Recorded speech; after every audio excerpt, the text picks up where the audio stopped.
have arrived at your destination. ये कैसी जगह है? लोकेशन तो यहीं की है।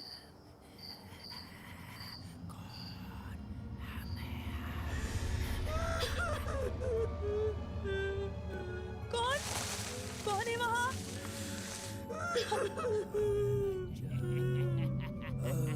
ये वीडियो आपके अपने चैनल पॉडकास्ट टाइम प्रो द्वारा अपलोड किया गया है। प्लीज हमारे चैनल हेलो? को शेयर और कहाँ सब्सक्राइब हो तुम? करना ना और भूलें। ये कैसी जगह की लोकेशन भेजी है तुमने?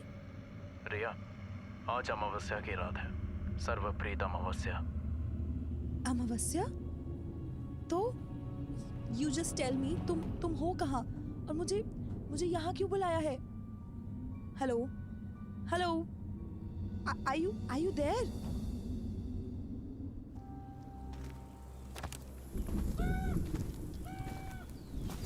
सर्वपितृ अमावस्या एक ऐसी रात जब अपने मरे हुए पूर्वजों को श्रद्धांजलि दी जाती है।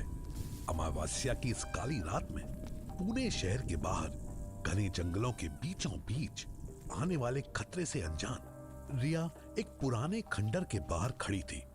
रिया की धड़कनें तेज हो चुकी थी और माथे पर पसीने की बूंदें बहने लगी थी।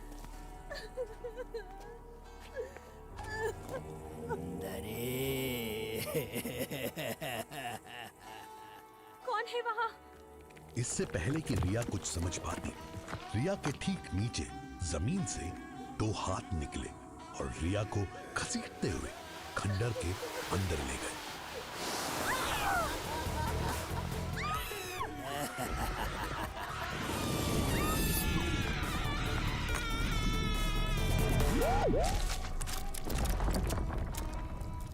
रात के 10 बज चुके थे। पुणे में बारिश रुकने का नाम नहीं ले रही थी। तभी मुंबई से आई एक बस हाईवे किनारे रुकी और एक बैग और हाथ में छाता लिए एक लड़की वहां उतरी। लंबे बाल, बड़ी आंखें, सुर्ख गुलाबी होठ और झरझरा शरीर। उस लड़की की खूबसूरती किसी अप्सरा से कम नहीं थी। उसने छाता खोला और अपना फोन देखने लगी। फोन की बैटरी को भी अभी डेड होना था। उसने फोन अपने बैग में रखा और छाता खोलकर सर्विस रोड से नीचे उतरने लगी। तेज बारिश की वजह से सड़कें बिल्कुल खाली हो चुकी थी और दूर दूर तक कुछ भी नजर नहीं आ रहा था। तभी एक कार की लाइट उसके ऊपर पड़ी और कार उसके पास में आकर रुक गई। हेलो, तुम्हें कोई हेल्प चाहिए? कार में बैठे लड़के ने आवाज देते हुए कहा। अचानक पास में रुकी कार देखकर लड़की थोड़ा सहम गई। इस तरह किसी अजनबी से मदद लेना उसे ठीक नहीं लग रहा था। अरे सोचो मत, मैं मार्केट साइड जा रहा हूँ। बारिश तेज है तो तुम चाहो तो तुम्हें ड्रॉप कर सकता हूँ। लड़के ने फिर से कहा। लड़की ने इस बार कार के अंदर झांका तो उसकी नजर अंदर बैठे लड़के पर गई। गहरी आंखें और चेहरे पर हल्की मुस्कान लिए लड़के ने फिर से इशारे से पूछा। जैसे ही दोनों की नजरें मिली तो ऐसा लगा जैसे दोनों बरसों से एक दूसरे को जानते हों। कुछ पल के लिए वो लोग एक दूसरे को देखते ही रह गए। तभी तेज बिजली चमकी और लड़के ने कार की खिड़की खोल दी। हाँ जाओ, ये बारिश रुकने वाली नहीं है, मैं तुम्हें ड्रॉप कर देता हूँ। लड़की को पहली नजर से ही उस लड़के से अजीब सा खिंचाव महसूस हो रहा था, जैसे दोनों का कुछ रिश्ता हो। वो उसकी बात टाल नहीं पाई और अपना बैग पीछे की सीट पर रखकर कार में बैठ गई। Thank you. मेरा फोन भी डेड हो गया था, सो इट्स ओके, मैं भी उधर ही जा रहा था। By the way, I am Sameer. मासूम। दोनों ने मुस्कुराते हुए अपने हाथ मिलाए। जैसे ही दोनों के हाथ मिले, मासूम की आंखों के आगे एक पल के लिए राजस्थानी पोशाक, रोती हुई औरतें और आधे जले चेहरों की अजीब सी झलकियां आ गई। मासूम की धड़कन एक साथ तेज हो गई और उसने झटके से अपने हाथ समीर के हाथ से वापस ले लिया। उसे समझ नहीं आ रहा था कि अभी अभी उसके साथ क्या हुआ था। तुम ठीक हो? क्या हुआ? वो कुछ नहीं, मैं सीधे कैफे जा रही हूँ। कुछ काम है, सो वही याद आ गया था। मासूम ने बात घुमाते हुए कहा। समीर मासूम के चेहरे पर अचानक आए डर के भाव पड़ चुका था, लेकिन उसने भी बात बदलना ही ठीक समझा। कैफे? हाँ, I run a cafe nearby, Masoom's. Masoom's? Interesting. बहुत मेहनत लगी होगी इतना यूनिक नाम सोचने में। बारिश तेज हो रही थी। सड़क पर कुछ भी साफ दिखाई नहीं दे रहा था। कार की वाइपर्स लगातार एक रफ्तार से शीशे को साफ किए जा रहे थे। मासूम का ध्यान भी कार के आगे बारिश में धुंधली दिखती सुनसान सड़क पर था। कार एक ठीक गति से आगे बढ़ रही थी कि तभी अचानक मासूम को सड़क के बीचों बीच राजस्थानी लहंगे में एक औरत सामने खड़ी दिखाई दी। औरत का चेहरा आधा जला हुआ था और उसकी आंखों से आंसू बह रहे थे। इससे पहले कि मासूम कुछ कह पाती, वो औरत सीधे कार के बोनट से टकरा गई। मासूम ने आंखें बंद कर ली और चीखते हुए समीर का हाथ पकड़ लिया। समीर ने तुरंत कार में ब्रेक लगाए और मासूम को देखने लगा। What happened? तुम ठीक तो हो? मासूम ने आंख खोलकर सामने देखा तो कार के बाहर कोई नहीं था।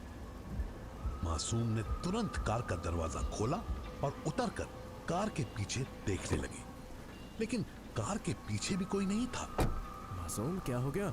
बारिश तेज है, चलो कार में बैठ जाओ। समीर ने तुरंत कार से निकलकर मासूम को समझाते हुए कहा। मासूम कार में वापस आ गई, लेकिन उसकी आंखों के सामने बार बार राजस्थानी पोशाक में खड़ी उस औरत का चेहरा आ रहा था। मासूम की सांसें तेज चल रही थी और शरीर कांप रहा था। मासूम क्या हुआ तुम्हें? समीर ने फिर से मासूम से पूछा। मासूम को समझ नहीं आ रहा था कि उसने जो अभी देखा वो वास्तविक था या मन का वहम। मुझे लगता है कि मुंबई से बस की जर्नी के बाद तुम थक गई हो। ये लो, पानी पी लो। समीर ने पानी की बोतल मासूम को देते हुए कहा। मासूम ने पानी पिया और एक गहरी सांस ली।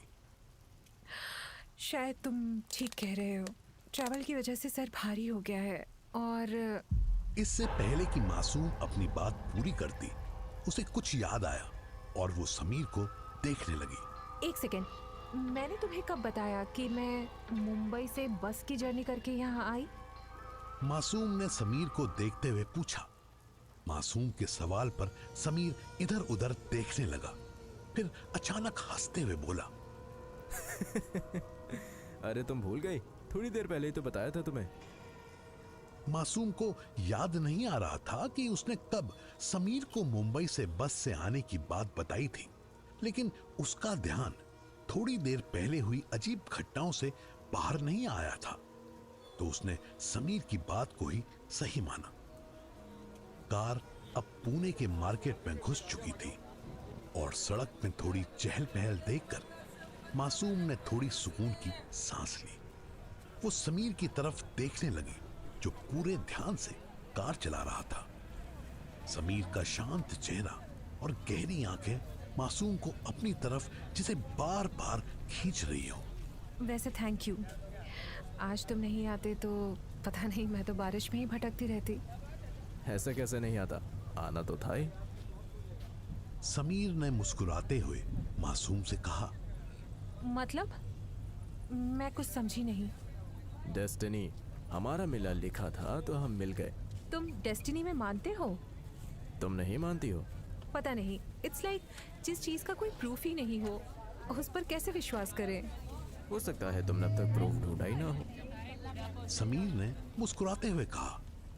मासूम समीर को देखने लगी, लेकिन इससे पहले कि वो कुछ कहती, समीर ने कार के ब्रेक लगा दिए। लो, आ गया तुम्हारा कैफे, मासूम्स। समीर ने कार से उतरकर छाता खोला और मासूम को कैफे के अंदर तक छोड़ने आया।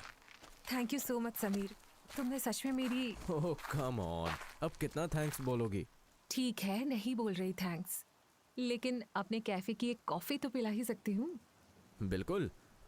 लेकिन आज नहीं, आज मुझे कहीं जाना है। अगली बार बिना कॉफ़ी पिए नहीं जाऊंगा। समीर ने मासूम का बैग उसे देते हुए कहा। दोनों की आंखें फिर से मिली और इससे पहले कि मासूम कुछ कहती, उसका हेल्पर राजू वहां आया। दीदी इतनी तेज बारिश है, मुझे लगा आज आप आएंगे ही नहीं। आना तो था ही, इतना काम जो पेंडिंग है। राजू, इनसे मिलो, ये है समीर, इनकी हेल्प से ही मैं यहाँ आ पाई हूँ। मासूम ने समीर की तरफ इशारा करते हुए कहा। राजू ने जैसे ही समीर को देखा, वो कुछ सोचने लगा, जैसे कुछ याद करने की कोशिश कर रहा हो। क्या हुआ राजू, क्या सोचने लगे? मासूम ने हैरान होकर राजू से पूछा।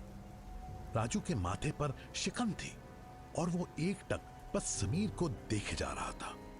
आपको कहीं देखा है? राजू ने कुछ सोचते हुए समीर से कहा। राजू की बात सुनते ही समीर उसे घूरने लगा।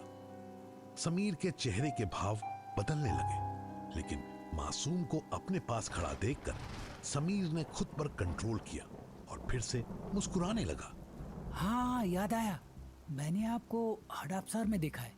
आप उस पुराने घर में रहते हो ना, जिसके बारे में पब्लिक में फेमस है कि वहाँ कुछ तो अजीब राज छुपे हुए हैं। आप वही साहब हो ना? राजू की बात सुनकर मासूम चौंक गई और समीर की आंखें गुस्से से लाल होने लगी। समीर का चेहरा जैसे बदलने वाला था।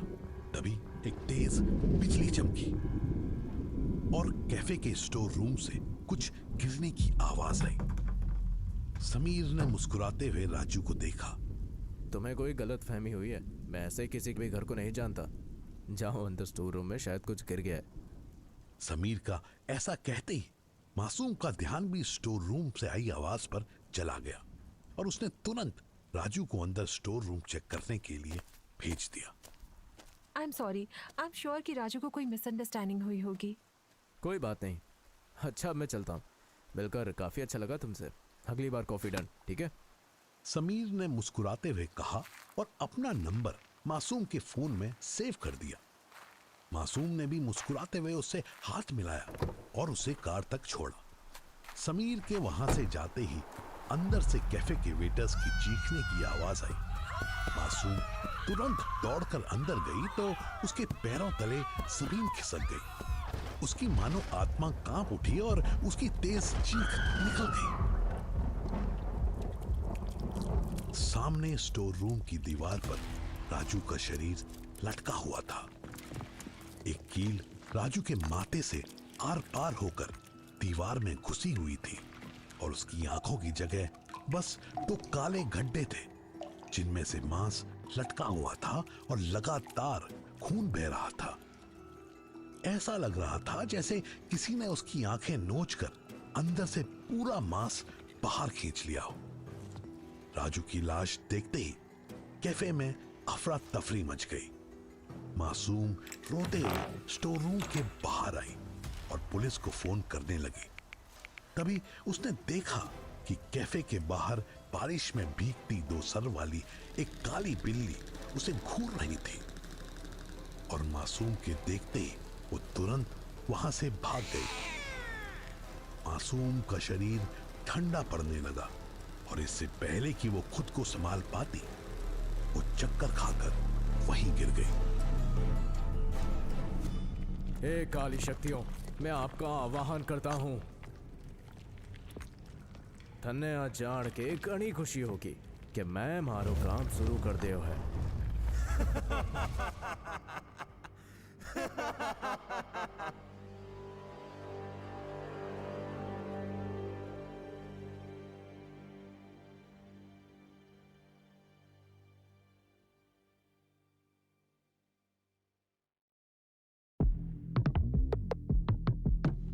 Eight.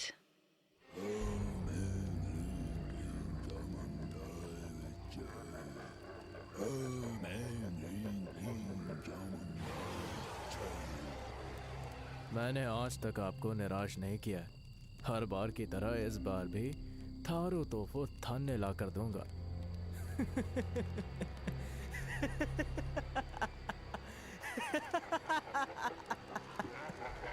हवन कुंड में आहुति देने के साथ ही समीर ने काली शक्तियों से हर बार की तरह इस बार भी उनका काम करने का वादा कर दिया।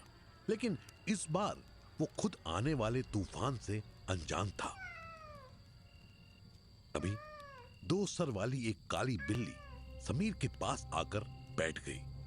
समीर ने उसे देखा और फिर मुस्कुराते हुए हवन कुंड की आग से मांस के 2 टुकड़े निकालकर उसको दे दिए। राजू की रहस्यमयी और दर्दनाक मौत ने पूरे इलाके में अफरा तफरी मचा दी थी। हर कोई मासूम के कैफे में हुई इस हत्या की खबर से सन्न था। मासूम, जो कि थोड़ी देर पहले चक्कर खाकर बेहोश हो गई थी, कैफे के वेटर्स के बार बार पानी छिड़कने के बाद अब जाकर होश में आई थी। मासूम ने जैसे ही आंखें खोली तो देखा कि कैफे के अंदर और बाहर इलाके के लोगों की भीड़ के साथ साथ पुलिस भी आ चुकी है। पुलिस ने राजू की बॉडी को पोस्टमार्टम के लिए भेज दिया और अब कैफे में मौजूद लोगों से एक एक करके पूछताछ की जा रही थी। मासूम की धड़कनें अभी भी तेज थी।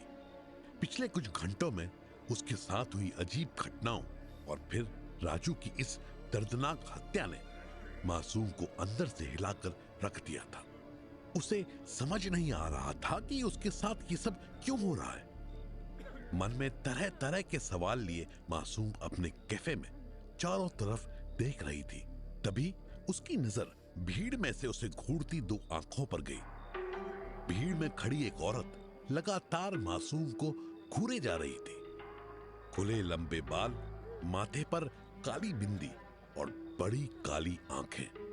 देखकर ऐसा लग रहा था जैसे वो अपने अंदर का रहस्य समेटे हुए है। मासूम उस औरत को एकटक देखे जा रही थी।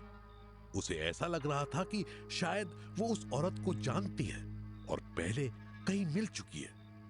इससे पहले कि मासूम कुछ समझ पाती, वो औरत चलते हुए सीधे उसके पास आई।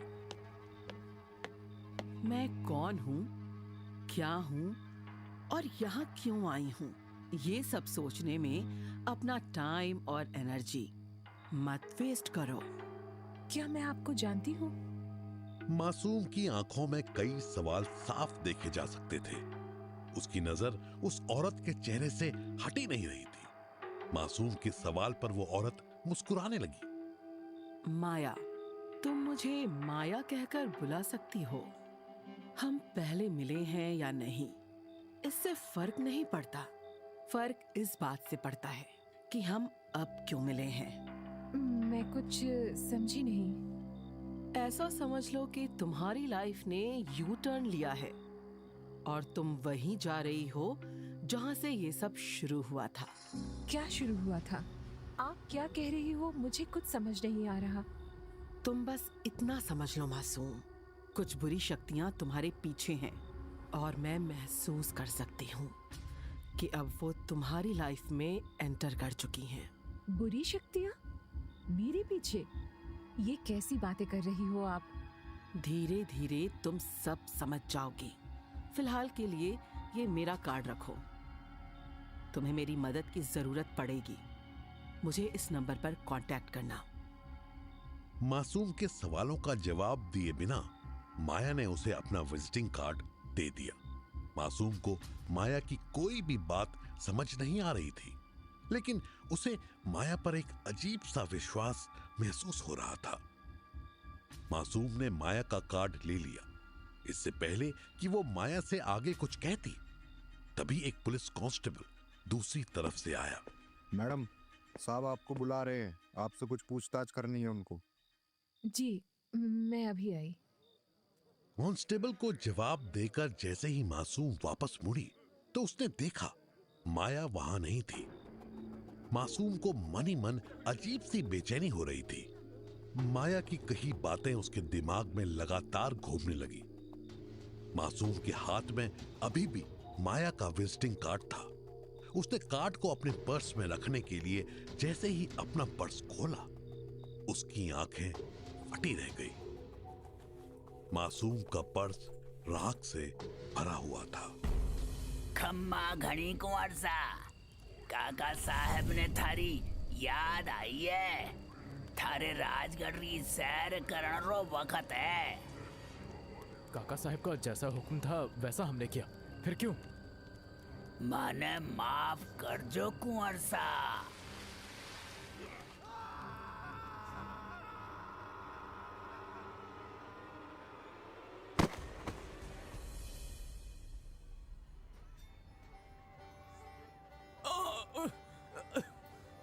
समीर का शरीर दर्द से टूट रहा था। उसने आंखें खोली तो उसके सामने का नजारा हैरान कर देने वाला था। समीर 100 साल पहले 1924 के राजस्थान के गांव राजगढ़ में था। उसने चारों तरफ नजर घुमाई तो वो एक मेले के बीचों बीच खड़ा था और उसने राजस्थानी शाही पोशाक पहन रखी थी। समीर के पास से गुजर रहा हर शख्स सर झुकाकर उसका अभिवंदन कर रहा था। खम्मागढ़ी कुंवर साहब, खम्मागढ़ी कुंवर साहब, खम्मागढ़ी कुंवर साहब। लेकिन समीर के चेहरे पर किसी भी तरह का कोई डर या हैरानी नहीं थी। उसे देखकर ऐसा लग रहा था जैसे वो इस तरह से कई बार यहां आ चुका हो। समीर धीरे धीरे आगे बढ़ने लगा। तभी अचानक आसमान में काले बादल छा गए और तेज बिजली चमकी। समीर के आसपास का पूरा मंजर जैसे वहीं के वहीं जम गया। जो जहां था वहीं रुक गया। ये क्या हो रहा है? हेलो, क्या हुआ आप लोगों को? समीर उसके चारों तरफ पुतले बने खड़े लोगों से पूछने लगा। तभी आसमान से एक आकाशवाणी हुई। काई हाल है कुंवर सा? नारिकाल काका। काका साहब। हाँ काका साहब, आपका हुक्म मैंने हमेशा माना है, फिर मुझे काल चक्र में बार बार घुमाकर यहाँ क्यों ले आते हैं आप? ताकि तुम्हें याद रहे कुंवर, इस सब का आरंभ भी और तुम्हारा वचन भी। मुझे अपना वचन याद है काका साहब। 100वां साल आ चुका है। आपके कहे अनुसार इन 100 सालों की आखिरी और सबसे बड़ी बलि आपको चढ़ाने के लिए मैंने अपना काम शुरू कर दिया है।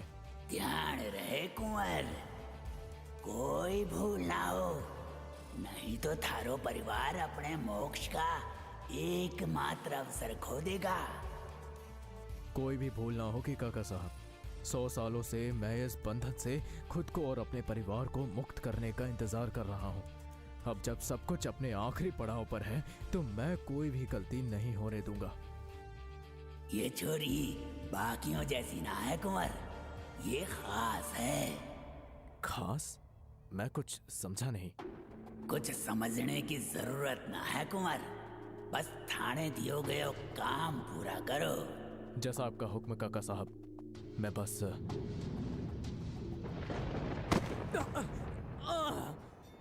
समीर के चारों तरफ फिर से हलचल होने लगी। पुतले बने खड़े लोग फिर से चलने लगे। सब ऐसे अपने अपने काम करने लगे जैसे अभी जो कुछ हुआ हो वो ना किसी ने देखा और ना ही सुना।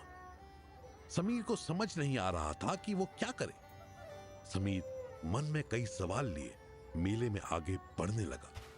तभी उसकी नजर चूड़ियों की दुकान पर खड़ी एक लड़की पर गई। उस लड़की को देखकर समीर की आंखें उठी रह गई। मासूम, ये यहाँ कैसे?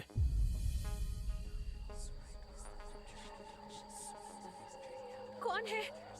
अपने कमरे में सो रही मासूम को अचानक ये रहस्यमयी और डरावनी आवाजें सुनाई देने लगी।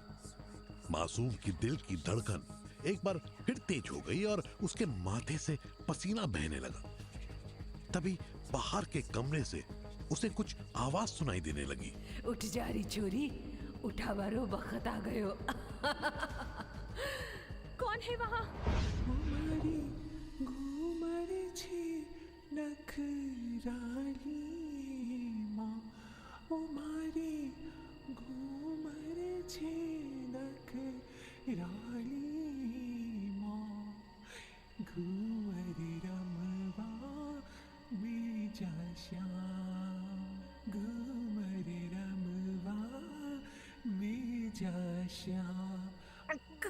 कौन हो तुम?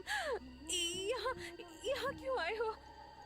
सैर करन रो बखत है छोरी, बोल चलेगी मारे साथ? मासूम का शरीर डर से कांप रहा था। उसका दिल मानो सीना चीर के बाहर आने को था और उसके पैर जैसे जमीन में धंसे जा रहे हो। बाहर कमरे से आती इन आवाजों को सुनकर मासूम की रूह कांप उठी थी। वो हिम्मत करके धीरे धीरे बाहर के कमरे की तरफ बढ़ने लगी।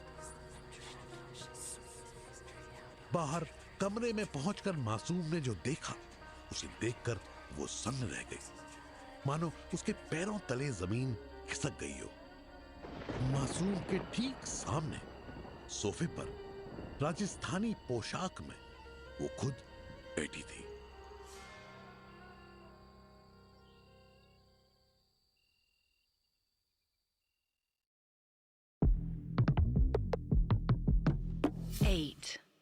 सामने सोफे पर राजस्थानी पोशाक में खुद को ही देखकर मासूम का जैसे पूरा शरीर कांप उठा।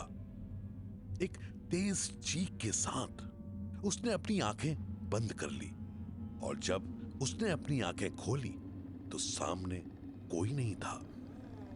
तभी मासूम को खिड़की के पास से एक बिल्ली की आवाज आई। 2 सर वाली एक काली बिल्ली मासूम को घूर रही थी और मासूम के देखते ही वो खिड़की से छलांग लगाकर भाग गई। मासूम ने ये 2 सर वाली बिल्ली राजू की हत्या वाली रात को अपने कैफे में भी देखी थी, पर आज फिर से इस बिल्ली को देखकर मासूम डर से सहम गई। उसे ऐसा लग रहा था मानो कोई उस पर हर वक्त नजर रख रहा हो। तभी मासूम को माया की कही बात याद आ गई और वो तुरंत दौड़कर माया का विजिटिंग कार्ड लेने चली गई। मासूम समझ चुकी थी कि उसकी लाइफ में हो रही ये अजीब घटनाएं कोई इत्तेफाक नहीं है, कोई है जो उसका पीछा कर रहा है और वो जो कोई भी है इंसानी समझ से परे है। मासूम ने माया के दिए कार्ड से उसका नंबर निकाला और आधी रात को ही उसे कॉल कर दिया।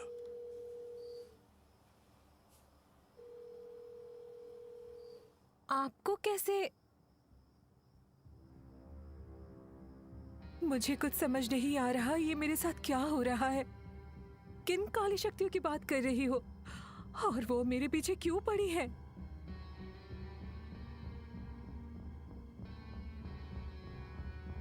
लेकिन आप? माया ने मासूम को कुछ भी बताए बिना सीधा मिलने आने को कहा। मासूम को माया की बातें समझ नहीं आ रही थी, लेकिन बीते कुछ दिनों से जो कुछ भी उसके साथ हो रहा था, उसे सोचने के बाद उसे माया पर भरोसा होने लगा था। उधर हड़पसर में समीर के घर के बाहर गली के कुत्ते लगातार भौंके जा रहे थे। अजीब सी दिखने वाली इस पुराने घर की छत से एक अजीब सी लाल रोशनी आसमान तक जा रही थी। उसे देखकर ऐसा लग रहा था जैसे वो आसमान को चीरती हुई कोई सुरंग हो। समीर घर के अंदर एक कमरे में चुप बैठा था। उसकी आंखों में आंसू थे और वो सामने दीवार पर लगी कुछ तस्वीरों को एकटक देखे जा रहा था। समीर की आंखें लाल थी और आंसू रुकने का नाम ही नहीं ले रहे थे। गली के कुत्तों के लगातार ऐसे भौंकने से समीर बेचैन हो गया और गुस्से में घर का दरवाजा खोलकर बाहर आ गया। समीर को देखकर गली में एक अजीब सी शांति छा गई। गली के सारे कुत्ते चुप पड़ गए। समीर लाल आंखों से उन्हें घूर रहा था। सारे कुत्तों के शांत होने के बाद समीर अपने कमरे में वापस लौटा और फिर से तस्वीरों को देखने लगा। हमारी एक गलती ने आपको 100 साल के श्राप और कैद में धकेल दियो। मन्ने माफ कर जो पर अभय बखत आ गयो है कि सब ठीक कर दो जावे। समीर के सामने दीवार पर लगी तस्वीरें राजगढ़ के शाही परिवार की थी, जिनमें बाकी लोगों के अलावा हाथ में तलवार लिए बैठे समीर की भी एक तस्वीर थी और नीचे लिखा हुआ था, कुंवर सूरज प्रताप सिंह।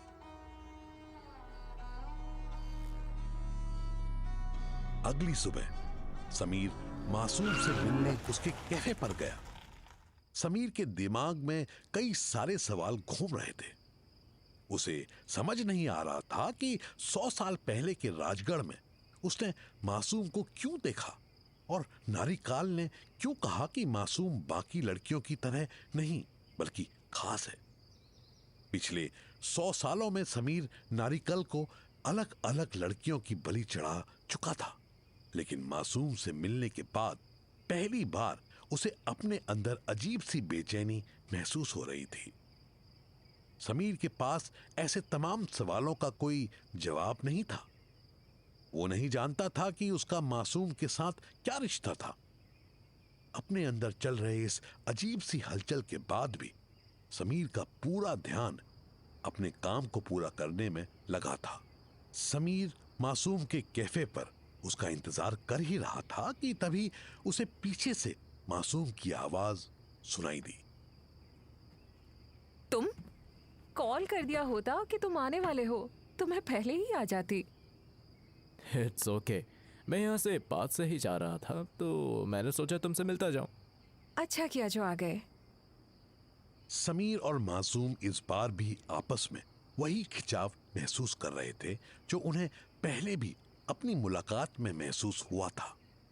दोनों के चेहरों पर एक मुस्कान थी और आंखें ऐसे मिल रही थी जैसे एक दूसरे से बहुत कुछ कहना चाहते हो।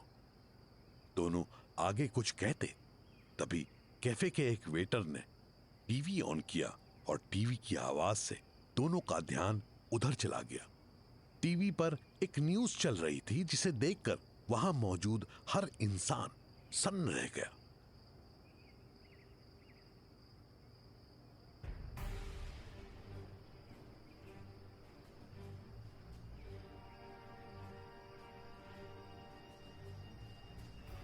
बीती रात हुई कुत्तों की इस दर्दनाक हत्या की खबर सुनकर मासूम की आंखें गुस्से से लाल हो गई। इतना हैवान कौन हो सकता है? इन बेचारे जानवरों ने किसी का क्या बिगाड़ा होगा? मासूम ने गुस्से में कहा। कुत्तों के कत्ल की बात सुनकर समीर मासूम से नजर चुराने लगा और उसने बात बदलने की कोशिश की। हाँ, इस साइड आओ ना, उधर बैठते हैं। लेकिन जैसे ही समीर ने गुस्से में तिलमिलाती मासूम का हाथ छुआ, उसे जोर से झटका लगा और ऐसा महसूस हुआ जैसे उसने जलते कोयले पर हाथ रख दिया हो। समीर की आंखों के आगे कुछ पल को अंधेरा छा गया और उसे 100 साल पहले के राजगढ़ के कुछ धुंधले दृश्य दिखे, जहां मासूम जैसी दिखने वाली एक लड़की राजस्थानी पोशाक पहने घोड़े पर बैठकर हाथ में तलवार लिए काले कपड़े पहने कुछ लोगों का पीछा कर रही थी। चारों तरफ आग लगी थी और अफरा तफरी का माहौल था। इससे पहले कि समीर कुछ समझ पाता, उसे मासूम की आवाज सुनाई देने लगी। समीर तुम ठीक हो? समीर जमीन पर लेटा हुआ था और मासूम समीर के चेहरे पर पानी की बूंदें छिड़क रही थी। क्या हुआ था तुम्हें? तुम अचानक बेहोश कैसे हो गए? मासूम लगातार समीर से बातें किए जा रही थी, लेकिन समीर का दिमाग जैसे सुन्न पड़ गया हो। पिछले 100 सालों में उसके साथ ऐसा कभी नहीं हुआ था। उसका शरीर ठंडा पड़ा हुआ था और उसकी दिल की धड़कनें तेज थी। मासूम ने समीर का हाथ पकड़ा और उसे उठने में मदद करने लगी। समीर पास में रखी एक कुर्सी पर बैठ गया। तुम्हारी तबीयत तो ठीक है ना? या ऑल ओके। पता नहीं अचानक से चक्कर आ गया, मे बी बिकॉज ऑफ रात को लेट सोया था। हाँ, होता है कभी कभी। डोंट वरी, मैंने तुम्हारे लिए हमारे कैफे की स्पेशल कॉफी ऑर्डर की है। उसे पीकर you will feel more energetic.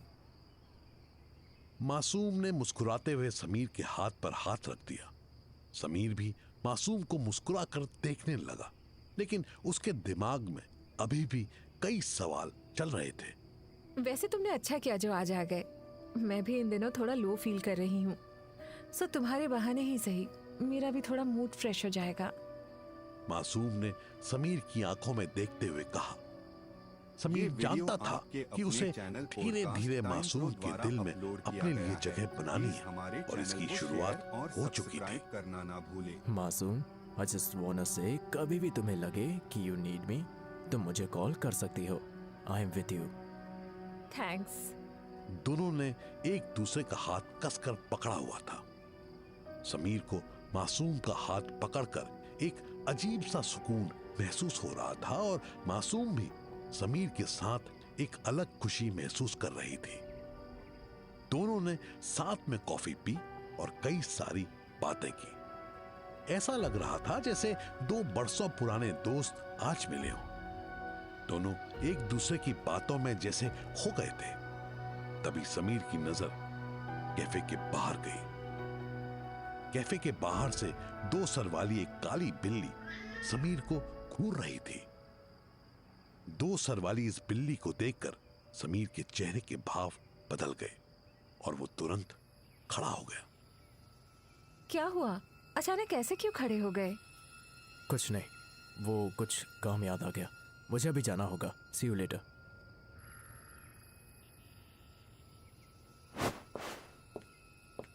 इससे पहले कि मासूम कुछ कहती, समीर वहां से चला गया।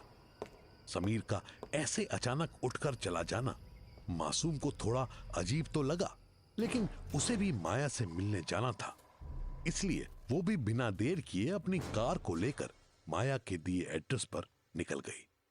लोकेशन पूना से बाहर जंगल के पास की थी। रास्ते में मासूम समीर के बारे में ही सोच रही थी। बहुत दिनों बाद उसे अंदर से अच्छा महसूस हो रहा था। मासूम के चेहरे पर एक सुकून वाली मुस्कान थी। तभी मासूम की नजर सड़क के किनारे घने पेड़ के नीचे जमीन पर गई। वहां एक आदमी उल्टा पड़ा हुआ था। मासूम ने तुरंत अपनी कार रोकी और उतरकर उस आदमी के पास गई।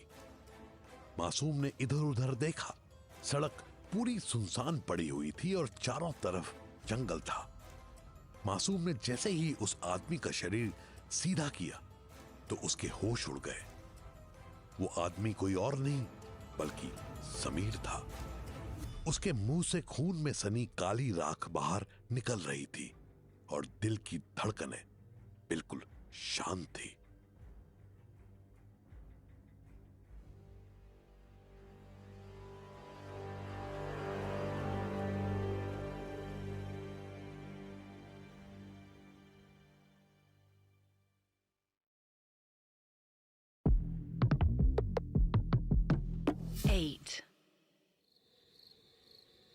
समीर को अपने सामने इस हालत में देखकर मासूम के होश उड़ गए। उसने समीर को आवाज देकर और उसके शरीर को हिलाकर उसे होश में लाने की कई कोशिशें की, लेकिन उसकी सारी कोशिशें नाकाम रही। समीर का शरीर सूखी लकड़ी की तरह अकड़ा जा रहा था और उसकी सांसें मानो बंद पड़ गई थी। मासूम की आंखों से आंसू बहने लगे। उसने मदद के लिए इधर उधर कई आवाजें लगाई, लेकिन वहां उसे सुनने वाला कोई नहीं था। तभी मासूम की नजर दूर से दौड़ती आ रही 2 सर वाली काली बिल्ली पर पड़ी। ये वही बिल्ली थी जिसे मासूम पहले भी कई बार देख चुकी थी। इससे पहले कि मासूम कुछ समझ पाती, वो बिल्ली उसके पास आ गई और बार बार समीर के चेस्ट पर हाथ मारने लगी। बिल्ली हर बार समीर के चेस्ट पर हाथ रखकर मासूम को देखने लगी। ऐसा लग रहा था जैसे वो मासूम से कुछ कहना चाह रही हो। बिल्ली के बार बार ऐसा करने से मासूम का ध्यान समीर के चेस्ट पर गया, जहां शर्ट के अंदर से एक अजीब सा लॉकेट बाहर आ रहा था। मासूम ने समीर की शर्ट का एक बटन खोला और उसका लॉकेट देखा। लॉकेट में एक पुरानी और छोटी कांच की शीशी लटकी हुई थी। मासूम ने जब ध्यान से देखा तो उस शीशी में पानी की कुछ बूंदें थी जो अजीब तरह से चमक रही थी। जैसे ही मासूम ने वो शीशी अपने हाथ में ली, 2 सर वाली काली बिल्ली जोर जोर से चिल्लाने लगी। ऐसा लग रहा था कि वो मासूम को कुछ इशारे कर रही हो। समीर का शरीर ठंडा पड़ता जा रहा था और उसके मुंह से खून में सनी राख लगातार बाहर आ रही थी। मासूम ने एक नजर समीर को देखा और फिर वापस उसका ध्यान शीशी पर गया। मासूम ने बिना कुछ सोचे तुरंत शीशी खोली और समीर के होठों पर लगा दी। जैसे ही शीशी से निकली पानी की बूंदें समीर के मुंह में जाने लगी, धीरे धीरे समीर की आंखें खुलने लगी। समीर के होश में आते ही मासूम ने उसे कस के गले लगा लिया और जैसे ही दोनों गले मिले, जोर से एक बिजली चमकी और आसमान में काले बादल छा गए। देखते ही देखते वहां का पूरा मंजर बदल गया और तेज बारिश होने लगी। समीर, तुम ठीक हो? तुम यहाँ ऐसे? क्या हुआ था तुम्हें? समय बहुत कम है मासूम, मैं तुम्हें मेरे घर का एड्रेस बताता हूँ, मुझे वहां ले चलो। समीर ने आंखें जरूर खोली थी, लेकिन उसकी हालत में ज्यादा सुधार नहीं था। उसके मुंह से अभी भी खून और राख बह रहे थे। मासूम ने समीर को उठने में मदद की और उसे कार की पीछे वाली सीट पर लिटा दिया। समीर ने मासूम को अपना एड्रेस बता दिया। उसकी आंखें फिर से बंद होने लगी। Sameer, don't close your eyes, मुझसे बातें करो। मासूम ने कार स्टार्ट की और वो समीर को होश में रखने की लगातार कोशिशें करते हुए तेज गति से कार समीर के दिए एड्रेस की तरफ ले जाने लगी। बारिश रुकने का नाम ही नहीं ले रही थी और मासूम की धड़कनें बढ़ती जा रही थी।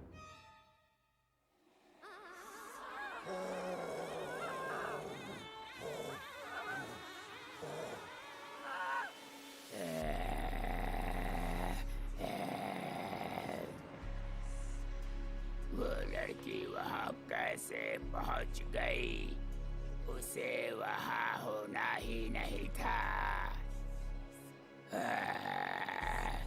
काका साहब को पता चलेगा तो तुम सबको फिर से अपनी कैद में बुला लेंगे।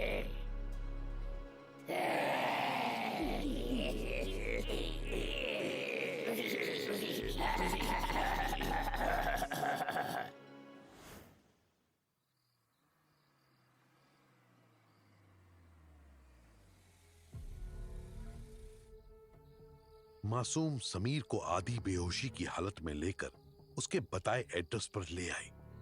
मासूम के सामने एक पुराना दिखने वाला अजीब सा घर था। समीर के कहने पर मासूम उसे सहारा देकर घर के अंदर ले आई और सोफे पर लिटा दिया। मासूम की नजर घर में चारों तरफ घूमने लगी। बाहर से पुराने खंडर जैसा दिखने वाला ये घर अंदर से बिल्कुल साफ था, लेकिन कुछ था जो उसे अजीब बना रहा था। घर के अंदर अजीब सा सन्नाटा पसरा हुआ था और दीवारों को देखकर ऐसा लग रहा था जैसे कि वो उन्हें घूर रही हो। तभी समीर के कराहने की आवाज से मासूम का ध्यान फिर से उसकी तरफ गया। अंदर अंदर चलो। मासूम, घर के सबसे अंदर वाले कमरे में जाओ। वहां दीवार के ठीक बीच में एक तस्वीर है, उसके पास एक गिलास रखा होगा। तस्वीर को दीवार से हटाकर बस गिलास को अंदर कर देना। गिलास के भरते ही वो पानी तुरंत मुझे ला कर दो। समीर की बात सुनकर मासूम को बहुत अजीब महसूस हुआ, लेकिन समीर की बिगड़ती हालत देखकर उसने उसकी बात मानना ठीक समझा। मासूम तुरंत दौड़कर घर के अंदर वाले कमरे में गई। कमरे में घुसते ही मासूम का दम घुटने लगा। कमरा ऐसा था जैसे दशकों पुराना हो और अंदर बस एक तेल का लैंप जला हुआ था। सामने दीवार पर एक तस्वीर थी। मासूम की नजर जैसे ही उस तस्वीर पर गई, उसके पैर वहीं जम गए। मासूम एक टक तस्वीर को ही देखने लगी। ये तस्वीर किसी गांव के पुराने कुएं की थी, जो मासूम ने उन डरावने दृश्यों में देखा था जो पिछले कुछ दिनों से उसे दिखाई दे रहे थे। लेकिन तभी मासूम को समीर का ख्याल आया और वो तस्वीर के पास चली गई। मासूम ने बिना देर किए पास में रखा गिलास उठाया और तस्वीर को दीवार से हटा दिया। लेकिन जैसे ही मासूम ने तस्वीर दीवार से हटाई, उसकी आंखें फटी रह गई। तस्वीर के ठीक पीछे एक छोटी सुरंग थी जो नीचे जमीन में जा रही थी। मासूम के पैर मानो एक जगह ही जम गए। तभी उसे समीर की दर्द से कराहने की आवाज सुनाई दी। मासूम, तस्वीर मिली क्या? प्लीज थोड़ा जल्दी करो। समीर की आवाज सुनकर मासूम ने हिम्मत करके आगे कदम बढ़ाए। तस्वीर के पीछे बनी इस सुरंग में इतना अंधेरा था कि अंदर कुछ भी दिखाई नहीं दे रहा था। मासूम बिना कुछ सोचे तुरंत ग्लास उठाया और सुरंग के अंदर हाथ घुसा दिया।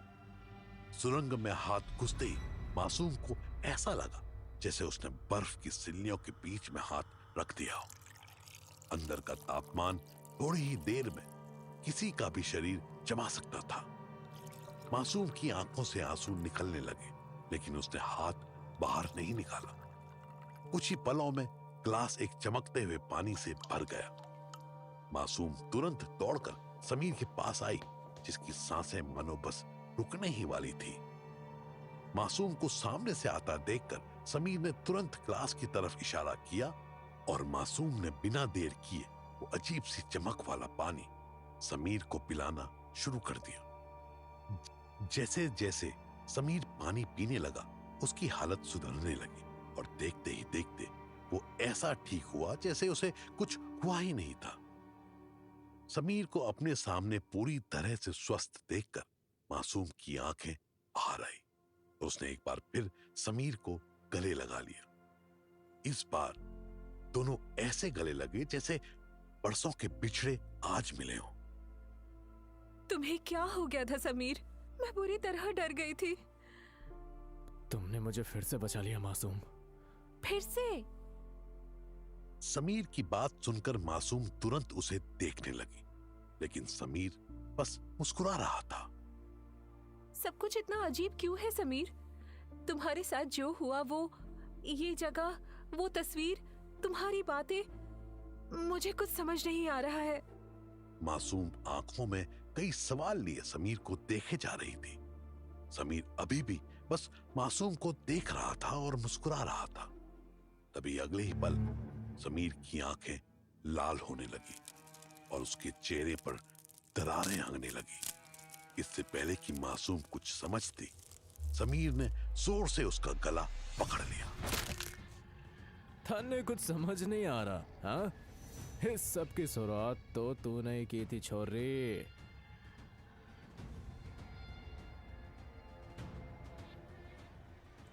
मासूम, मासूम, मासूम आंखें खोलो। मासूम आंखें खोलो।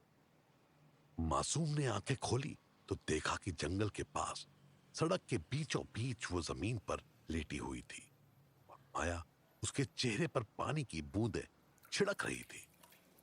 मासूम को लोगों की एक भीड़ ने घेरा हुआ था और भीड़ के पीछे उसकी कार एक पेड़ से टकराई हुई थी। तुम ठीक हो? मासूम का शरीर बुरी तरह कांप रहा था। उसे समझ नहीं आ रहा था कि उसके साथ क्या हो रहा है। तभी मासूम की नजर उसकी कार की छत पर गई। कार के ऊपर वही 2 सर वाली काली बिल्ली बैठी थी और वो मासूम को ही घूर रही थी।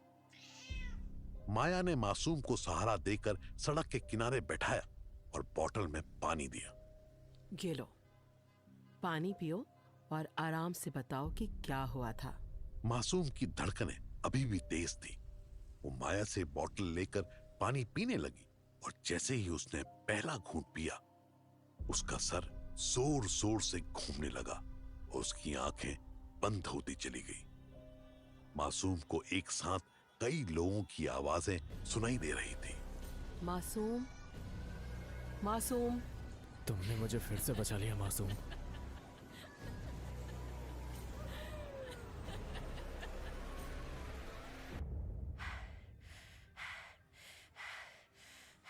मासूम ने जैसे ही अपनी आंखें खोली, सामने का नजारा देखकर उसके होश उड़ गए। मासूम एक मेले के बीचों बीच जमीन पर लेटी हुई थी। और लोगों की भीड़ ने उसे घेर रखा था।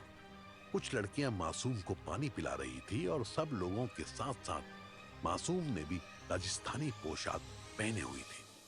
मासूम की सांसें तेज चलने लगी, वो इधर उधर देखने लगी। तभी उसकी नजर भीड़ के पीछे एक पेड़ के नीचे गई। 2 सर वाली काली बिल्ली दूर से मासूम को घूर रही थी। 8.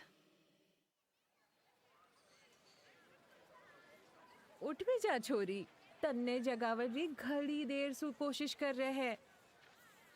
तन्ने हुआ क्या था? लोगों के सवालों से बिल्कुल अनजान और तमाम उलझने लिए मासूम बिना कुछ बोले सबको देखे जा रही थी।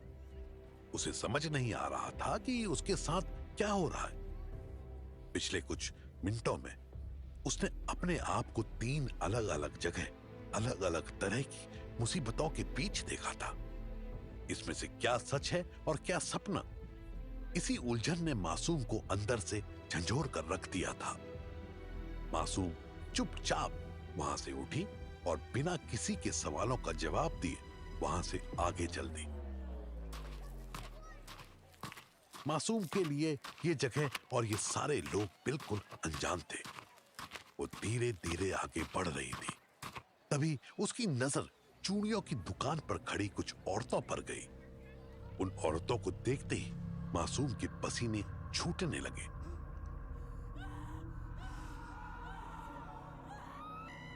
इन औरतों के चेहरे बिल्कुल वैसे थे जैसे चेहरे आधे जले हुए, रोते हुए, चिल्लाते हुए मासूम के सपनों में आते थे। मासूम के पैर वहीं खड़े खड़े जैसे जम गए हो। उसकी आंखों में अजीब सा डर था। इससे पहले कि मासूम कुछ सोच पाती, उसकी नजर दूर से काले कपड़े पहने हुए कुछ घुड़सवारों पर पड़ी, जो हाथ में तलवार लेकर मेले की तरफ आ रहे थे। जैसे ही काले कपड़े पहने घुड़सवार मेले में घुसे, चारों तरफ अफरा तफरी मच गई। लोग जान बचाकर इधर उधर भागने लगे। मासूम भी चूड़ियों की दुकान के पीछे छुप गई। भाग लो जिधर भागना है, नरिकाल काका के क्रोध से नहीं बच पाओगे तुम। खुला कानन से सुनो सब लोग, आने वाली अमावस्या की रात तय वह छोरी नरिकाल काका ने नहीं मिली अगर, तो पूरा राजघर जलेगो।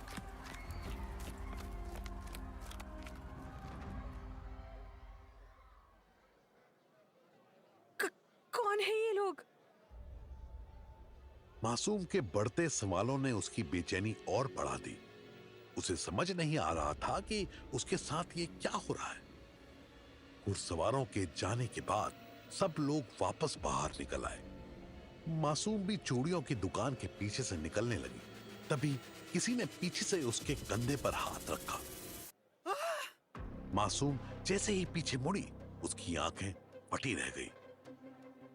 उसके सामने उसी औरत का चेहरा था जिसे उन जलते चेहरों में वो सबसे ज्यादा देखती थी। अंबिका?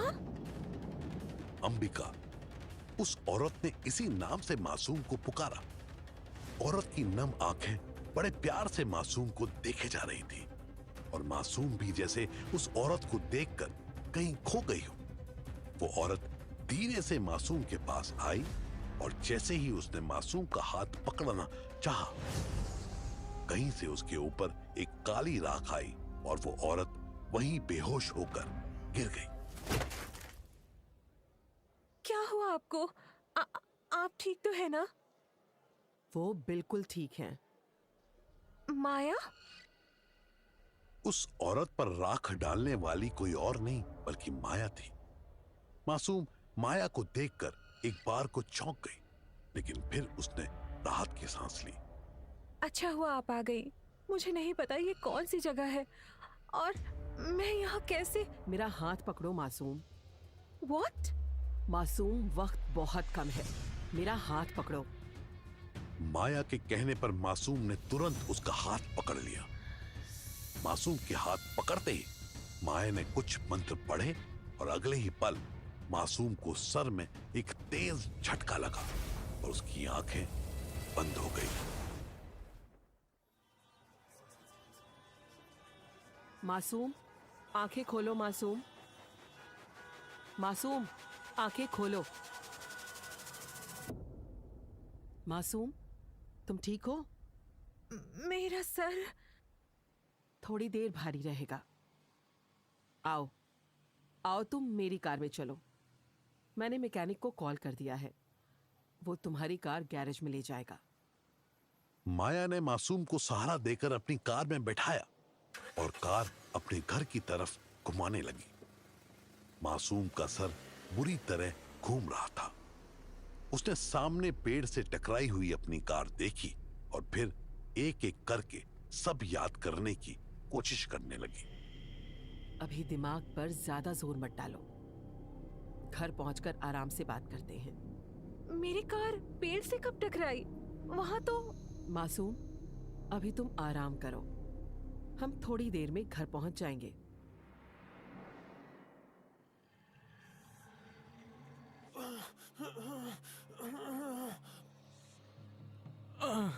मुझे नहीं पता वो वहां कैसे पहुंची। नरिकाल काका को पता चलेगा तो तुम जानते हो क्या होगा। उन्हें बताने की जरूरत नहीं है, मैं आगे से ध्यान रखूंगा। ध्यान तो तुम्हें रखना ही पड़ेगा, नहीं तो तुम अच्छे से जानते हो काका साहब दूसरा मौका नहीं देते हैं। उस लड़की से बस प्यार का नाटक करना है तुम्हें। कैफे में की गई गलती की सजा तुम्हें मिल चुकी है। आगे से ध्यान रहे, हमारी नजर हमेशा तुम पर है। 100 सालों से नारिकाल काका को बलि चढ़ा रहा हूं, मुझे मेरा काम मत सिखाओ।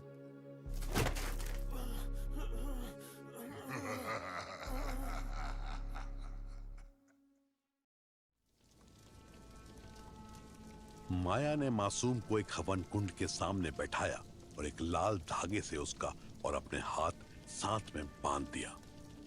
माया ने तांबे के बर्तन में रखा जल उठाया और मन ही मन एक मंत्र पढ़कर उस बर्तन को मासूम के सामने रख दिया। ये पानी पी लो और आंखें बंद करके उन तस्वीरों को याद करो जो तुम्हें दिखाई देती हैं। लेकिन मासूम, इस धागे से मैं तुम्हारे साथ जुड़ी हुई हूँ। तुम्हारे दिमाग में होने वाली हर हलचल मैं भी महसूस कर पाऊंगी।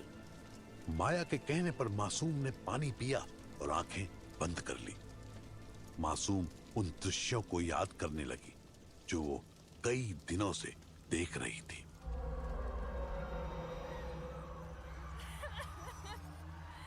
चीखते चिल्लाते लोग, राजस्थानी पोशाक में भागती औरतें, उनके आधे जले चेहरे, नम आंखों से मासूम को घूरती वो औरत और राजस्थानी लहंगे में खुद मासूम।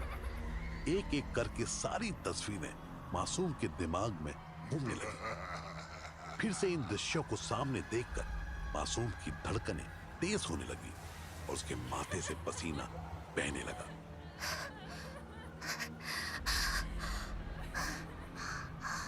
मासूम, फोकस बनाए रखो, मुझे इन दृश्यों की गहराई में जाना है। मासूम का दिमाग उन दृश्यों में घुस चुका था, लेकिन थोड़ी ही देर में मासूम का शरीर कांपने लगा।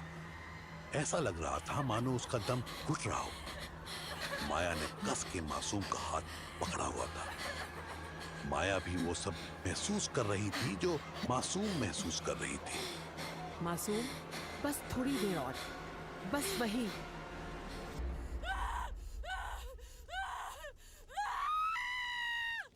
इससे पहले कि माया अपनी बात पूरी करती, मासूम ने चीखते हुए आंखें खोल ली।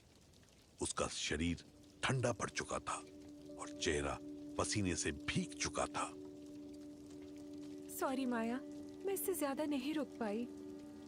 इट्स ओके मासूम, मुझे जो चाहिए था वो मिल गया। माया के चेहरे पर एक मुस्कान थी। उसने धागे से बंधे अपने और मासूम के हाथों को खोला और कुछ मंत्र पढ़ने लगी। मासूम एक टक बस माया को ही देखे जा रही थी। कुछ मंत्र पढ़ने के बाद माया ने आंखें खोली और हवन कुंड में एक आहुति दे दी। मासूम, मैं जो कह रही हूँ वो ध्यान से सुनो। तुम्हें दिखने वाली ये तस्वीरें यूं ही नहीं हैं। इनका तुमसे गहरा रिलेशन है। कैसा रिलेशन? पिछले जन्म का। पिछला जन्म? हाँ, राजस्थान के राजगढ़ में। तुम्हारा नाम अंबिका था और इसलिए उस औरत ने मुझे अंबिका कह के पुकारा था। पर वो सब क्या था? क्या वो सपना था? पेशेंस रखो मासूम, मैं सब बताती हूँ। तुम्हारे पीछे काली शक्तियाँ लगी हुई हैं और तुम्हारी लाइफ में हो रही हर चीज वो कंट्रोल कर रही हैं। तुम्हारी कार सड़क के किनारे पेड़ से टकरा गई थी और तुम बेहोश हो गई थी। हो सकता है बेहोशी ये की वीडियो हालत में आपके अपने आत्माओं ने चैनल तुम्हें पॉडकास्ट अलग अलग दुनिया टाइम प्रो दिखाई द्वारा हो, अपलोड किया लेकिन गया वो है। सब प्लीज हमारे एक चैनल को ब्रह्म शेयर चक्र और था। सब्सक्राइब करना ना फिर भूलें। आप वहाँ कैसे? बेहोशी की हालत में तुम्हारा शरीर अचानक कांपने लगा।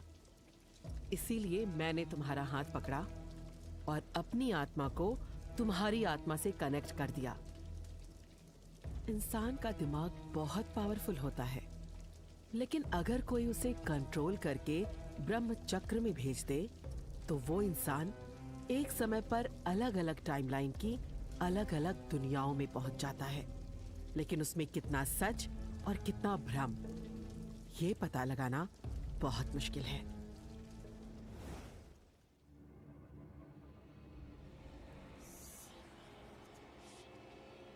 ये सही नहीं हो रहा। माया को यहीं रुकना होगा। मासूम को इतना सब बताकर माया बड़ी मुसीबत को बुलावा दे रही है। तुम्हें अभी माया के पास जाना होगा।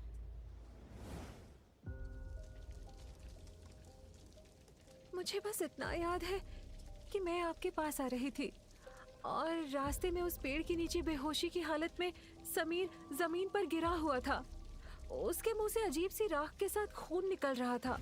मैं उसे उसके घर लेकर गई और उसकी मदद की, लेकिन होश में आते ही उसका चेहरा अजीब सा हो गया और वो मुझे जान से मारने लगा। यही ब्रह्म चक्र है मासूम। जो कुछ भी तुमने देखा वो उन काली शक्तियों ने दिखाया। लेकिन वो काली शक्तियाँ जो भी है मेरे पीछे क्यों पड़ी है? नारी काल के कहने पर। नारिकाल? जैसे ही मासूम ने मुंह से नारिकाल शब्द सुना, आसमान में तेज बिजली चमकी और चारों तरफ एक तूफान उठने लगा। माया के घर में एक तेज हवा घुसी और घर की सारी चीजें इधर उधर गिरने लगी। इससे पहले कि मासूम कुछ समझ पाती, माया के शरीर से लाल अंगार निकलने लगे और उसका चेहरा फटने लगा। माया की आंखों की जगह दो काले गड्ढे बन गए और आधे चेहरे से मांस हटकर किसी कंकाल का चेहरा आने लगा। मासूम बुरी तरह सहम गई। उसका गला सूखने लगा, उसका शरीर थर थर कांपने लगा। जैसे ही उसने उठना चाहा, माया ने उसका हाथ पकड़ लिया। छोरी, ते मारो नाव पुकारियो।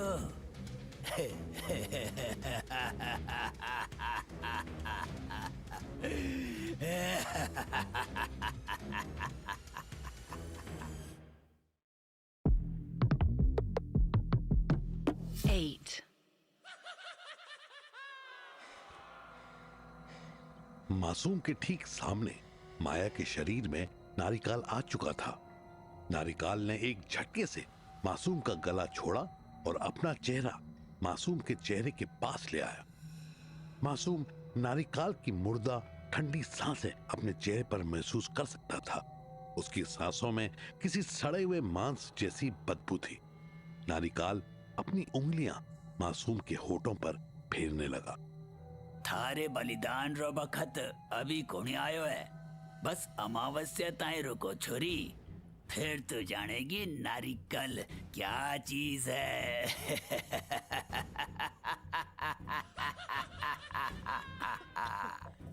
मासूम का शरीर जैसे जम रहा हो।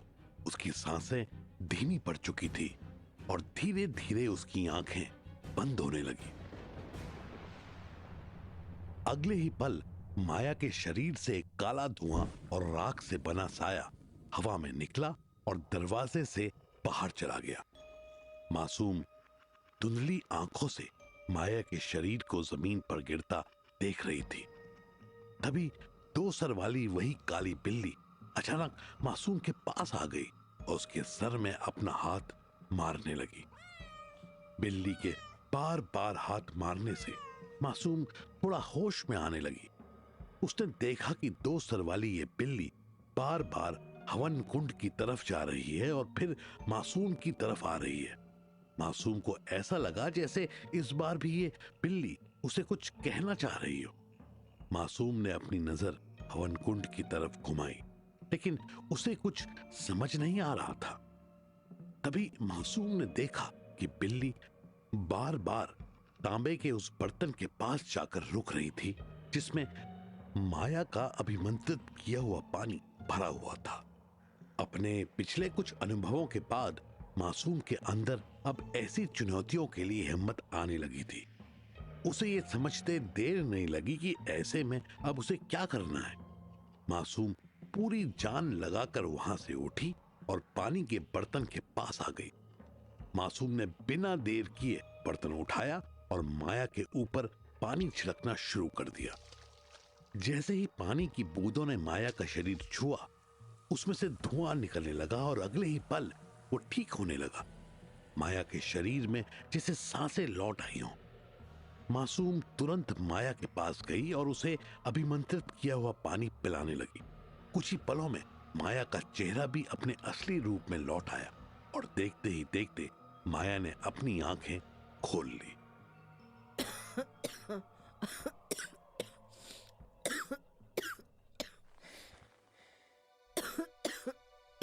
आप ठीक हो?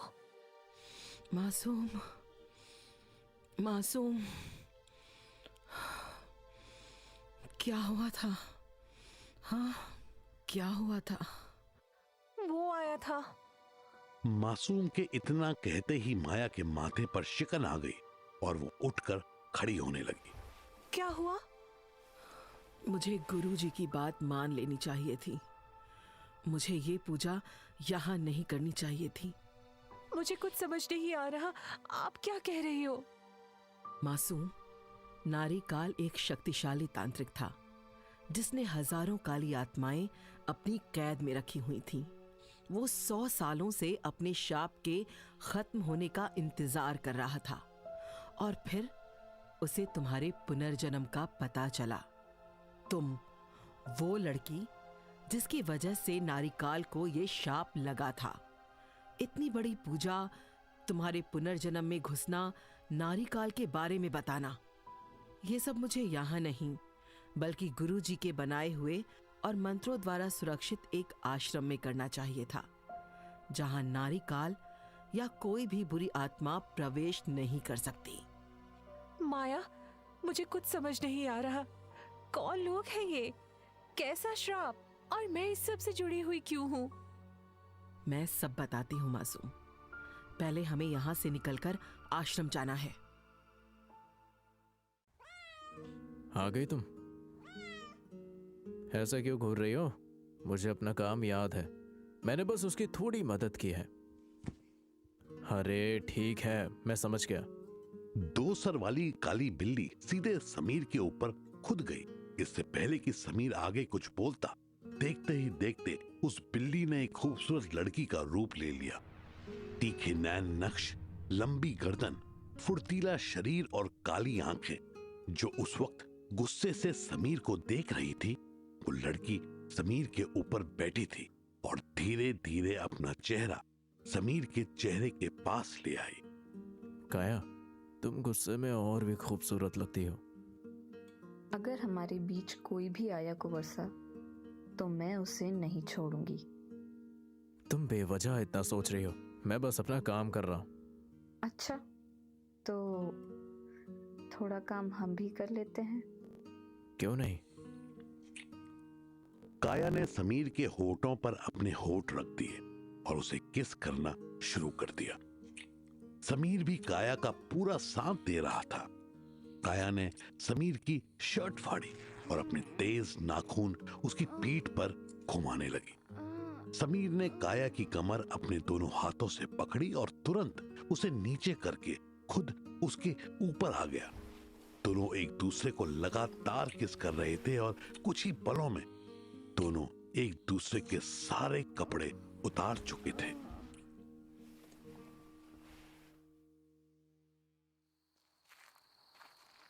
हम यहाँ जंगल में क्यों आए हैं? यहाँ लोनावला के जंगल में बहुत साल पहले मेरे गुरुजी ने एक छोटा सा आश्रम बनाया था, जहाँ रहकर उन्होंने तपस्या की थी। ये आश्रम उनकी तपस्या की शक्ति और मंत्रों से अभिमंत्रित है। वहाँ कोई भी बुरी आत्मा नहीं आ सकती। पर वो आश्रम है कहाँ? ठीक तुम्हारे सामने। यहाँ तो बस झाड़ियाँ हैं। मासूम की बात सुनकर माया मुस्कुराने लगी। उसने तुरंत अपने हाथ में थोड़ा पानी लिया और कुछ मंत्र पढ़कर उन झाड़ियों पर डाल दिया। मासूम माया को ही देखे जा रही थी। अगले ही पल झाड़ियों ने किसी दरवाजे का आकार ले लिया। मासूम को अपनी आंखों पर भरोसा नहीं हो रहा था, लेकिन वो कुछ पूछ पाती उससे पहले ही माया ने उसका हाथ पकड़ा और उसे लेकर सीधे उस झाड़ियों से बने दरवाजे में घुस गई। ये क्या था? आश्रम तक आने का खुफिया रास्ता। मासूम ने चारों तरफ देखा तो वो किसी पहाड़ की चोटी पर थी और सामने एक छोटे से बगीचे के पीछे लकड़ी का एक छोटा सा घर बना हुआ था। ये तो बहुत खूबसूरत जगह है। हाँ, गुरुजी यहाँ ध्यान करने आते थे। अब वो कहाँ है? उन्हें मुक्ति मिल चुकी है। चलो पूजा पूरी करते हैं। माया मासूम को आश्रम के अंदर लेकर आई। आश्रम पूरा लकड़ी का बना हुआ था। अंदर बहुत पुरानी किताबें, पूजा का सामान और एक मंदिर था। आश्रम के अंदर एक अनोखी शांति थी। मासूम को यहां आकर सुकून महसूस हो रहा था। माया ने हवन कुंड में आग जलाई और मासूम को साथ लेकर हवन कुंड के पास बैठ गई। कुछ मंत्रों के साथ माया ने पूजा शुरू की और मासूम का हाथ पकड़ लिया। पूजा शुरू होते ही माया को भी रोती चिल्लाती औरतें और आग में जलते लोग दिखाई देने लगे। आश्रम के बाहर तेज बिजली चमकी और बादल गरजने लगे। बादलों के गरजने की गूंज पहाड़ों में चारों तरफ से सुनाई दे रही थी। माया आंख बंद करके बस मासूम का हाथ पकड़े हुई थी और लगातार कुछ मंत्र पढ़ रही थी। थोड़ी देर में आसमान में उठा तूफान थम गया। माया ने अपनी आंखें खोली। उसकी आंखों में आंसू थे। क्या हुआ? आप ठीक हो? कुछ पुरानी चीज याद आ गई थी। मतलब? पुनर्जन्म सिर्फ तुम्हारा नहीं हुआ है मासूम। इतना कहकर माया मासूम को देखने लगी। मासूम कुछ पूछती उससे पहले माया ने उसे बताना शुरू किया। अब से 100 साल पहले राजस्थान के राजगढ़ में नारिकाल नाम का एक शक्तिशाली तांत्रिक था। राजगढ़ में सब लोग, यहाँ तक कि शाही परिवार के लोग भी उसको बहुत मानते थे।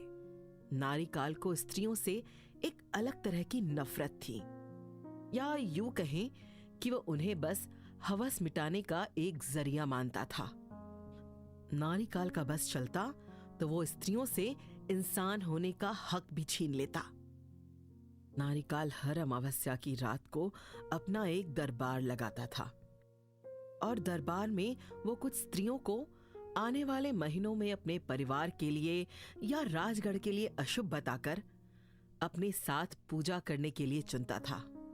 नारिकाल का कहना था कि उसके साथ 3 दिन और 3 रातें बिताने के बाद ही वो स्त्रियां वापस अपने परिवार में जाने के लिए पवित्र हो सकती हैं।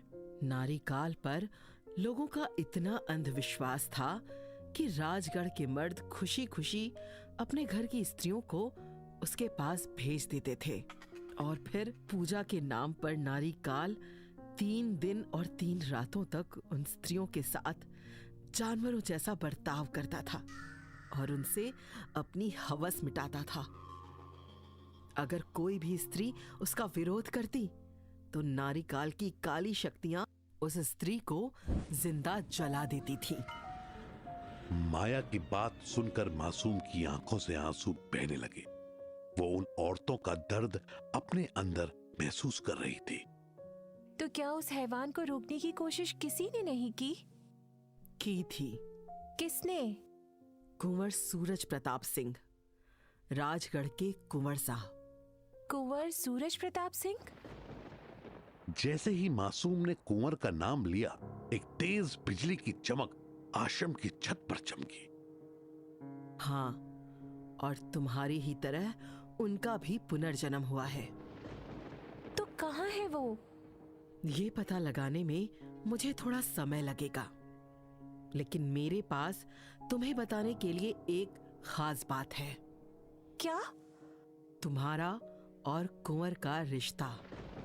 पिछले जन्म में तुम यानी कि अंबिका और कुंवर सूरज प्रताप एक दूसरे से बहुत प्यार करते थे और शादी करने वाले थे, लेकिन तभी मासूम, तुम यहीं रुको, मैं देख कर आती हूं। अचानक दरवाजे पर हुई दस्तक ने मासूम के साथ साथ माया को भी हैरानी में डाल दिया था। आश्रम पहाड़ की चोटी पर था। यहां दूर दूर तक कोई इंसान नहीं रहता था। ऐसे में किसी का दरवाजा खटखटाना बहुत अजीब बात थी। माया दरवाजा खोलने बाहर चली गई। अंदर बैठी मासूम का दिल घबराने लगा। उसकी धड़कनें तेज होने लगी। तभी अचानक उसे माया के चीखने की आवाज आई।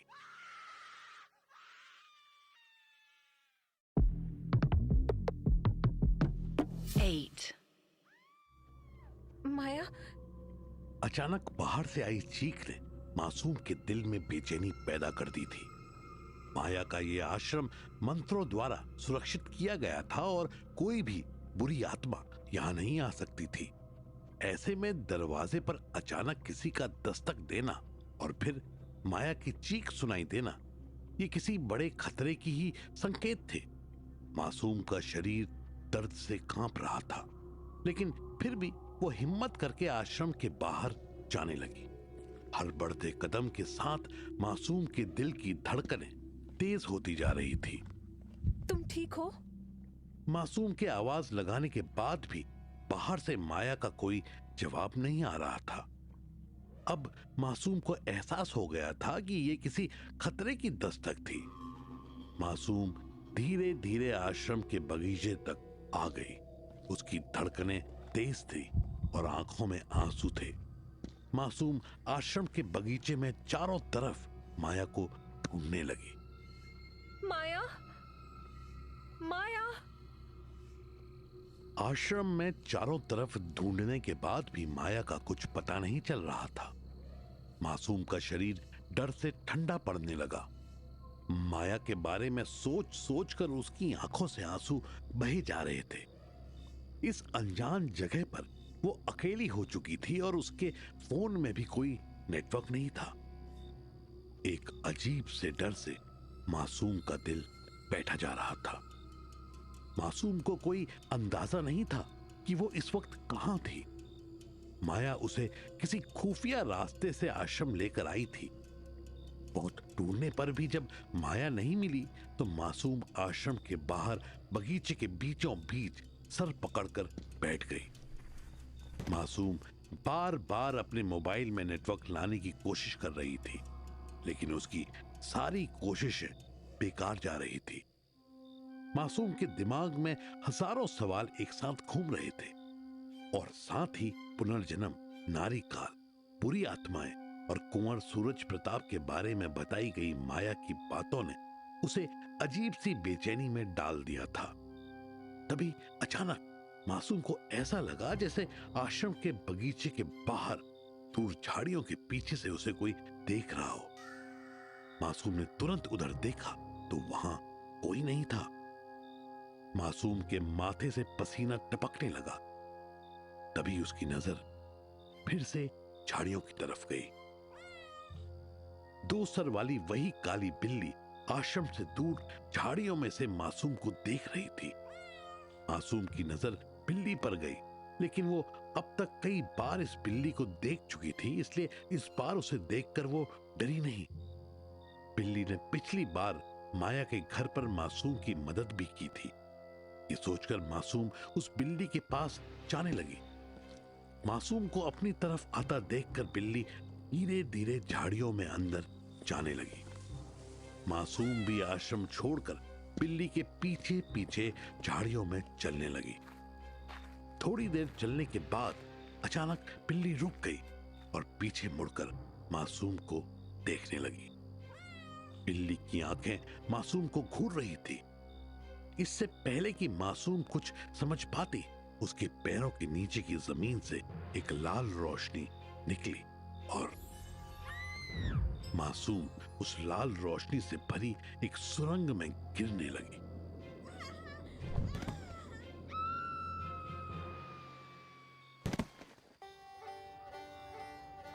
सुरंग से निकलकर मासूम सीधे जमीन पर आ गिरी। मासूम ने जब अपनी आंखें खोली तो उसके होश उड़ गए। वो किसी मेले में थी और उसने राजस्थानी लहंगा पहना हुआ था। लोगों के शोर के साथ कहीं दूर से उसे शहनाई की आवाज आ रही थी। इससे पहले कि मासूम कुछ समझ पाती, सामने से एक लड़की दौड़ते हुए उसके पास आई। छोरी, था इकट्ठे गायब हो जाओ। चल, शहनाई का कार्यक्रम शुरू होने वाला है।